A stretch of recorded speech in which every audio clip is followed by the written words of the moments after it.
Good day, entrepreneurs and aspiring entrepreneurs. This is your soul brother, Tim the Motivator, the best business coach on the planet. Today I'm going to be talking about target market. All right, so your target market, in my definition, and this definition has helped a lot of people make a lot of money, including myself.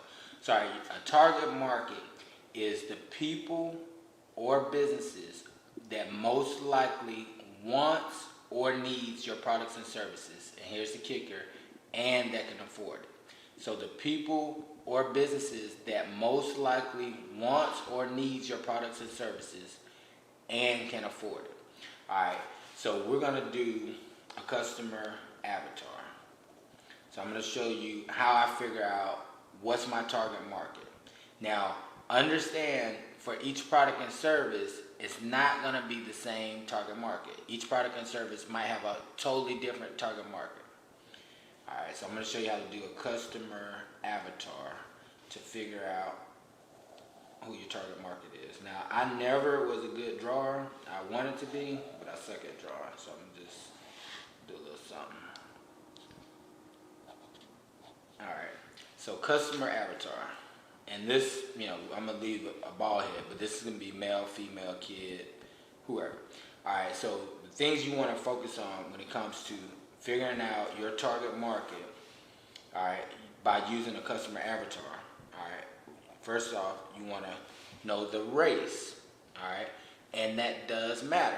For instance, white people don't use shea butter or coconut oil, so they wouldn't be my target market if that was my product. So race does matter, all right. All right. So, and what I usually tell my clients to do with race is do it in percentage. And then naturally, you're probably going to go with your two biggest demographics. So whether that's black and white, black and Mexican, brown, being Mexican, Asian, Latino, whatever. But you want to go with your two biggest demographics. Sorry, we'll just use black and white. So we'll say shea butter, since I started with that. It would be 100% black, 0% white. All right. And then I'm going to tell you how to use this customer avatar once we finish. All right. Next, you got age. All right. For age, I usually do a range. I usually do anywhere between 10 and 20 years. So I do a little spread just to give me a little leeway on my target market. For instance, so if I said, okay, we'll use shea butter. I sell shea butter. All right. Remember, the definition for target market is the people or businesses that most likely want or need your products and services and that can afford it. So the and that can afford it part becomes relevant because kids are not out here buying shea butter. So guess what? They wouldn't be on my target market. So just say I might shoot mine at 20, meaning they're old enough to work, so they should have some money to pay for shea butter. So I would probably say 20 to 30. And of course, depending on your product or service, you're going to look specifically at the ages most likely to want or need your products and services. And like I said, and they can afford it. So we're just going to go with 20 to 30. All right, so you got race, age. Then next we're going to do gender, because gender does matter. So all right, just say for instance, and we'll use something different just to make it a little more practical. So just say basketball. We'll take a basketball. So just say I was selling basketball. All right, yeah, it's females that play basketball. It's males that play basketball. Then I look within my market, meaning who's on my social media pages, who am I around, who am I most likely to advertise to. Then I'll break that down into a percentage. And if I say, okay, well, I mainly network with guys. It's more guys on my page. More guys probably generally play basketball.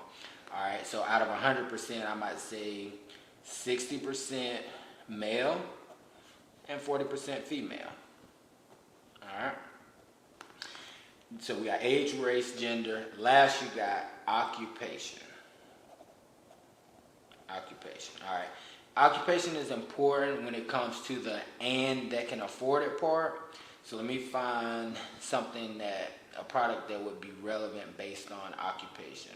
All right, just say I was selling used cars. All right, No, we'll take it a little higher. Let's say I was selling new cars, because most people can afford a used car because they got buy here, pay here places. So we'll say new cars. So it's only certain people that can afford new cars. First of all, they have to be credit worthy, and then they have to have the income. So the type of occupations that I would most likely sell new cars to would probably be, we'll say executives, we'll say definitely professionals, because if they can lease a car, they can buy a car. So that kind of gives you an example. And I usually list as many as I can name. That way you have more people to market to. So I would list 5, 6 if you can, but definitely your top 3. All right. So how you use this customer avatar is based on these numbers and demographics, your analytics. These are the type of people you want to add to your social media platforms, meaning this is your target market. These are the people most likely to want or need your products or services, and they can afford it. So if you did this alone, you would probably double and triple your business, because now instead of putting out random posts, because it's going to seem random to people that are not your target market, but to the people it resonates with, they're going to say, okay, well, that looks like a good product or service, and I need it, I can afford it, let me get it. So, all right, just using this strategy right here, I've been able to help hundreds of aspiring entrepreneurs, new entrepreneurs, reach 6 figures in less than 6 months. All right, so that's my target market explanation.